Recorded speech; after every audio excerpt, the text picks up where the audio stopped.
Este miércoles se cumple un año desde la detención del líder opositor venezolano Leopoldo López. En este periodo, organizaciones sociales y políticas han denunciado una serie de irregularidades en el proceso judicial. Algunas de ellas son la suspensión de audiencias y la extensión de los plazos pactados. Queremos ahondar en este tema, para eso nos acompaña la representante para Latinoamérica del Partido Voluntad Popular, Mari Montesinos. ¿Qué tal, Mari? ¿Cómo estás? Buen día. Hola, buenos días. ¿Cómo estás tú? Bien, pues me imagino que no es un buen día para ustedes, esta conmemoración, este recuerdo de un año de encierro de Leopoldo López. Uno, claro, toma distancia, uno no tiene, yo no soy venezolana, digamos, y cuando uno recuerda esto, vuelve a tener el nombre a la vista, piensa que a veces deben dar unas ganas como de rendirse, porque han golpeado tantas puertas internacionales, bueno, para qué decir, dentro del país, y pareciera que nadie escucha lo que está pasando con Leopoldo, entre otros líderes que están encerrados. ¿Cuál es la situación en Venezuela en este momento respecto de estos juicios? Sí, bueno, imagínate cómo nos sentimos nosotros, que después de que tú ves que ha pasado un año, pareciera que estuviera igual. Sí, la cosa, como que no avanza, como que está cerrada la situación. Y nosotros, como activistas de derechos humanos, activistas políticos, nos sentimos de verdad que de repente queremos como tirar la toalla, pero nos levantamos porque la misma persona a la cual nosotros estamos tratando de defender nos dice cada vez que puede comunicarse que él está bien, que él tiene su espíritu levantado. Me dices cada vez que puede comunicarse. Hablemos del régimen carcelario de Leopoldo López. En general, las cárceles tienen horarios de visita, días de visita y ni hablar el contacto que pueden tener con sus abogados, que es permanente. Entonces, ¿cómo es la situación de Leopoldo cada vez que puede hablar? Él no tiene un régimen de visitas como establecido y conocido. Lo que pasa es que tienen que entender una cosa. Leopoldo López es un civil que está privado de libertad en una cárcel militar, mejor conocida como la cárcel de Ramo Verde. Ramo Verde, sí. ¿Ya?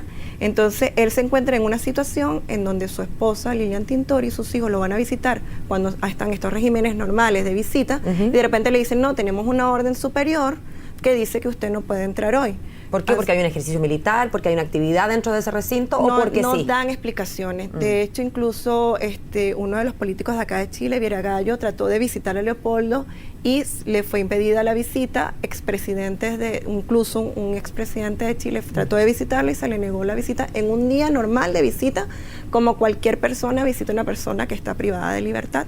Y lo que alegan es que hay órdenes superiores, es que no siguieron el proceso, el conducto regular. O sea, entonces, siempre hay excusas para denegar un permiso. Hay excusa. Entonces estamos viendo que Leopoldo López está siendo procesado en un caso que ha tenido más de 6 audiencias que se difieren, digamos. Se cierra el despacho en el juzgado para que no se atiendan no solo el caso de Leopoldo, sino otros casos que ellos tienen. ¿Se cierra el despacho significa que el tribunal cierra porque se fueron a colación? Sí. Porque se fueron de vacaciones simplemente. Sí, fíjate que cuando hay la primera resolución de la ONU, el tribunal cerró por 30 días antes de comunicarse respecto a esta comunicación de la ONU. ¿Pero qué significa que se cierra un tribunal? Porque yo me imagino que no será la única causa, el único caso que está revisando determinado tribunal será la de Leopoldo.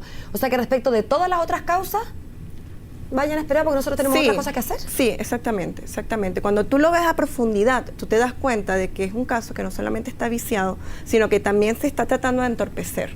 Y entonces la excusa es como la inoperancia, como que no es que esto está cerrado porque hay otras cosas.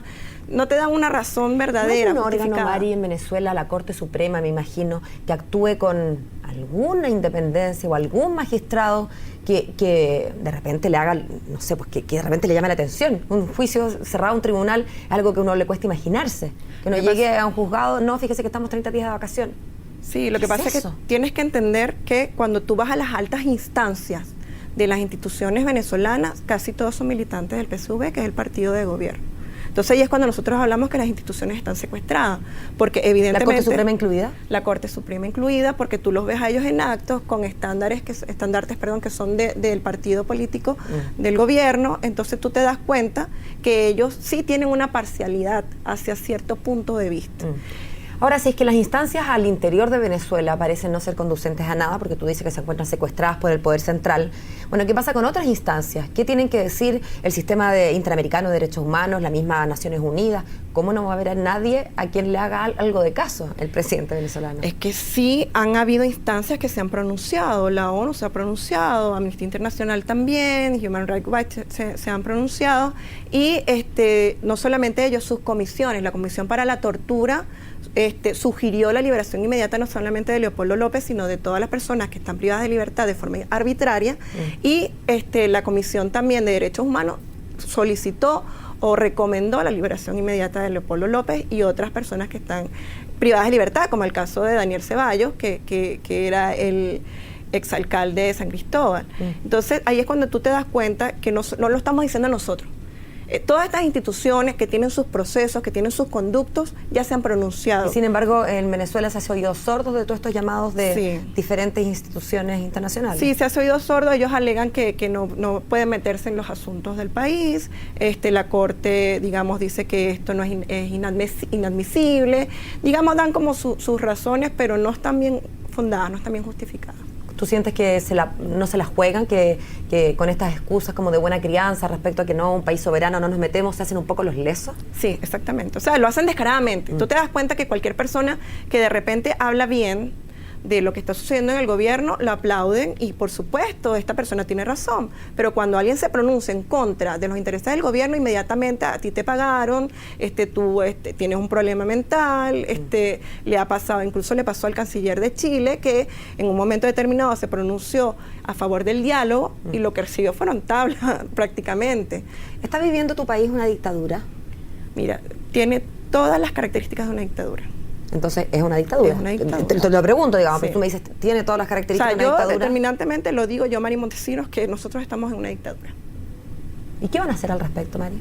Bueno, seguir trabajando, seguir luchando, seguir acudiendo a estas instancias para abrir la mente de la comunidad internacional. Este silencio cómplice un poco del que tú describes, porque dices, claro, estas instancias internacionales como que hacen un tirón de orejas, pero al momento de tener que, no sé, pues hacer un pronunciamiento más definitivo, se excusan detrás de que el país es soberano, de que no se puede meter en política interna. O sea que al final hay poca decisión desde el resto del mundo de condenar más fuertemente a Venezuela. ¿A qué atribuyes tú esa fortaleza finalmente de Venezuela? Mira, yo creo que la sociedad internacional, sobre todo de la región de Latinoamérica, se ha vuelto muy cómoda. Esto es una posición muy cómoda, porque yo cumplo mi metro cuadrado, yo hago mi pronunciamiento y yo lo llevo hasta allí. Es como el individualismo del que hablamos en las sociedades, pero llevado como a los países, cada país preocupado de lo suyo. Claro, entonces, bueno, ya yo cumplí con pronunciarme, por ejemplo. Y ya está. Pero no hacen cosas que marquen la diferencia, no hacen cosas, no se dan cuenta que estamos hablando de humanos, no se dan cuenta que estamos hablando de que somos una región que está enviando un mensaje equivocado, porque hay muchas personas que de repente tienen en mente, querer hacer una dictadura y están tomando nota. Ah, perfecto, la comunidad internacional no se pronuncia, la comunidad internacional es pasiva.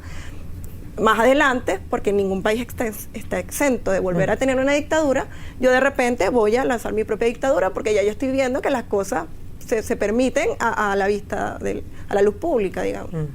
María, hablábamos del régimen penitenciario de Leopoldo, que se encuentra, bueno, recluido en este recinto militar, con visitas restringidas en el sentido de que no hay un horario fijo porque se pueden eliminar, digamos, con cualquier excusa, pero entiendo que hay presos en Venezuela en situaciones incluso más extremas. Estoy pensando en esta terroríficamente llamada cárcel que se llama La Tumba, sí, que es un edificio que quedó en el centro de Caracas, que era originalmente pensado para ser un banco, y que tiene entonces, entiendo, y tú corrígeme si es que no lo digo bien o si es que no lo estoy expresando bien, bastantes subterráneos para estacionamiento. Finalmente se habilitó el 5º subterráneo, o sea, 5 pisos bajo tierra, un par de celdas para, y entiendo que hay 3 presos.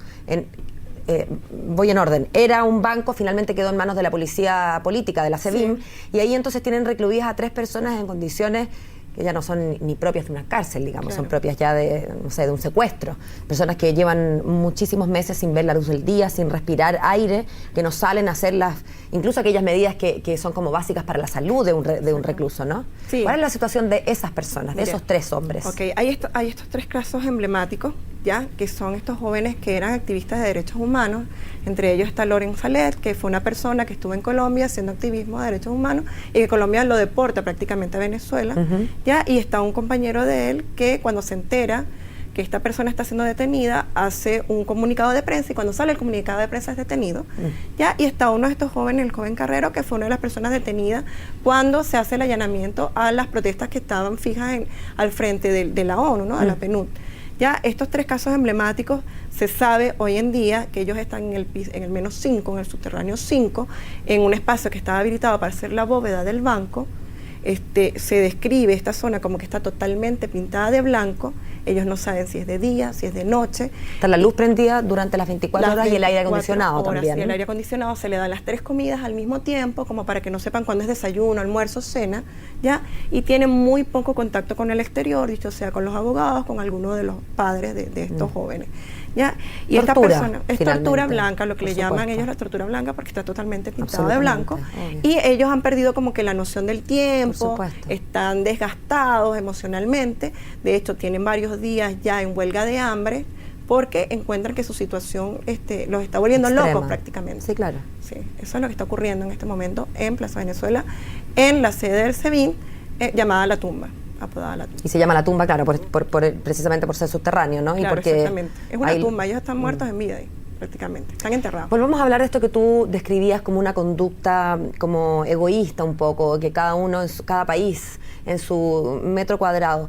¿Ustedes como venezolanos sienten que en nuestro país falta más decisión? Y estoy pensando en el gobierno, porque bueno, la oposición en Chile ha sido bien enfática en esto. De hecho, el propio expresidente Piñera intentó hacer una visita con una carga simbólica más o menos importante. Y sin embargo, apareció un video de la esposa de Leopoldo López conminando, invitando a la presidenta Michelle Bachelet, video o invitación que no ha sido respondida hasta donde yo sé. Claro. Sí, mira, yo de verdad agradezco los pronunciamientos de los políticos. Incluso se supo que en la reunión del CELAC hubo una reunión en privado, que no se sabe lo que se conversó, pero que por lo menos hay intenciones. Y vamos a agradecer esas intenciones. Pero desde como me enseñaron a mí en la escuela, allá en Venezuela, cuando aquí hubo dictadura, el presidente de Venezuela en esa época, en combinación con la oposición venezolana que había en esa época, hicieron injerencia en Chile y sacaron a las personas de las cuales corría su vida. O sea, claro, ellos las recibieron allá, fueron primero humanos. ¿Tú sientes que en ese sentido Chile y el gobierno de Chile actual ha pecado de falta de reciprocidad con ustedes venezolanos? Sí, yo lo digo como activista de derechos humanos. La protección de los derechos humanos es un compromiso de todos los países firmantes. Y el respeto, velar por los derechos humanos son hechos concretos. ¿Algo que quieras decirle a la presidenta de nuestro país en esa Cámara, en esta? En esta. Bueno, yo invito a la presidenta, de verdad, a velar por los derechos humanos en Venezuela. De verdad. Que ella se pronuncie enfáticamente porque se respeten los derechos humanos en Venezuela. Aquí a ella no se le está pidiendo que hable en nombre de una persona, se le está pidiendo que hable en nombre de las más de 2.000 personas que tienen o medida cautelar o están pasando por un proceso judicial o están detenidas arbitrariamente. Son hechos concretos. Hechos concretos de violación de derechos humanos. Aquí hay persecución política consciente y reiterada, que todo el mundo sabe que esos son crímenes de lesa humanidad y por lo tanto nadie puede hacerse de la vista gorda con respecto a esto. Mari, vamos a cerrar. Sé que hoy día hay un acto. ¿Me puedes contar un poco la hora por si hay algún venezolano residente que quiera apersonarse aquí en la capital? Sí, hay un acto en la Plaza de la Constitución a las 11 de la mañana. Va a haber una rueda de prensa. Están todos invitados. Lilian Tintori invitó a que nos vistiéramos de blanco en representación como petición por el respeto de los derechos humanos. Así que todos los venezolanos y chilenos que de verdad respetan los derechos humanos y que respetan, la libertad de opinión, se presenten y nos apoyen. Bien, Mari, muchas gracias. Gracias a ti. Chao. Chao.